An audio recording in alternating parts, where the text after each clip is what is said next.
Matt Armstrong is not your average car guy. He is the kind of person who looks at a totaled wreck, crumpled metal, deployed airbags, shattered carbon fiber, and sees not a write-off, but an opportunity. To millions of fans around the world, he is the ultimate legend of the automotive world, a man who built an empire one broken car at a time. But his latest project has hit a roadblock unlike anything he has faced before, and it has nothing to do with a seized engine or a snapped bolt. Bugatti, one of the most exclusive and powerful car brands on the planet, has allegedly hit him with a staggering $19.2 million lawsuit, and the emotional toll on Matt has been plain for all to see. To understand how a guy from Leicester ended up in a legal war with a hypercar giant, you have to go back to where the story really begins. Matt Armstrong was born on June 11, 1993, in Leicester, England, and grew up surrounded by engines. While other kids were glued to video games, Matt was watching his father Tony tear apart motors in the family garage, absorbing the mechanical DNA that would eventually define his career. Life was not always straightforward. His parents separated when he was young, but Matt stayed grounded, attending Lutterworth College and even dabbling in real estate through the buy, refurbish, refinance strategy. He was a young man hunting for financial freedom, and for a while, he thought he would find it not in a garage, but on two wheels. Long before the YouTube millions, Matt was a professional BMX rider, competing in freestyle competitions across Europe and Dubai. He was talented enough to earn sponsorships from brands like Mad Gear Pro, and it was actually BMX that first put a camera in his hands. He started filming his stunts to send to sponsors, unknowingly building the video editing skills that would later take the internet by storm. But life as a pro athlete is brutal. The sponsorships barely covered his flights, and the income was essentially non-existent. Then came the crash that changed everything. At the BMX World Championships in Germany, Matt dislocated his shoulder so severely that it ended his athletic career at just 20 years old. That injury could have been the end of his story. Instead, it turned out to be the spark that lit a far bigger fire. Forced off the bike, Matt pivoted back to his roots, trading the handlebars for a wrench and channeling the same grit he used to land backflips into rebuilding cars. It turned out that the resilience he had developed on the BMX circuit was exactly what he needed to turn a pile of scrap metal into a viral sensation. When Matt uploaded his first video in April 2013, he was not thinking about becoming an automotive titan. He was juggling multiple side hustles, delivering food, pulling pints behind a bar, working retail shifts in tuning shops, all while soaking up mechanical knowledge at his father's garage. Then the real turning point arrived in the form of total chaos. His girlfriend Hannah's Audi TT was smashed in a nasty crash.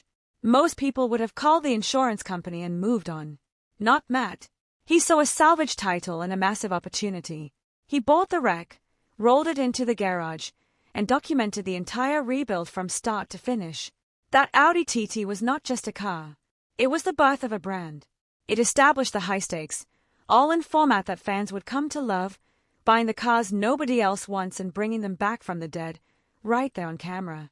By the time the pandemic locked the world down in 2020, Matt was ready to move into the big leagues. He picked up a damaged Bentley Continental GT, a gamble that paid off spectacularly, blowing the doors off his channel and proving he could handle luxury cars just as well as street races. But none of this was a lucky break. In those early days, Matt was working a grueling 9-to-5 alongside his YouTube ambitions, spending his nights covered in oil and his mornings editing until his eyes bled. He treated the channel like a serious business long before it ever paid the bills, dropping new episodes on a clockwork schedule every week or two to keep his audience hooked. That consistency eventually caught the eye of the Grand Tour's own Richard Hammond, whose shout-out acted like hitting the nitro button on Matt's growth. In late 2019, Matt finally took the leap and went full-time as a creator. As of early 2026, his main channel sits at over 6.3 million subscribers with hundreds of millions of views. What makes the Matt Armstrong experience genuinely different from every other car channel is the heart behind the horsepower. His partner Hannah Smith and his father Tony are not just occasional cameos, they are the soul of the story. Tony, the man who taught Matt everything he knows about engines, is a fan favorite for good reason. Their bond is a real deal, never more evident than when they rebuilt a Ferrari F430 as a heartfelt gift, or when Matt bought a flood-damaged Aston Martin DBX in 2025 and restored it as a present for his dad. That video alone racked up over 6 million views, Because people do not just come for the talk. They come for the family. In a world of overly polished influencers and scripted reality TV, Matt Armstrong is a breath of fresh air the car community desperately needed. His own bio describes him as just a regular guy winging it, and that total lack of pretension is pure gold. He is not a master technician with a wall of certifications. He is a guy with an angle grinder, a massive dream, and zero fear of failure. When Matt hits a roadblock or snaps a bolt, he does not cut it from the footage.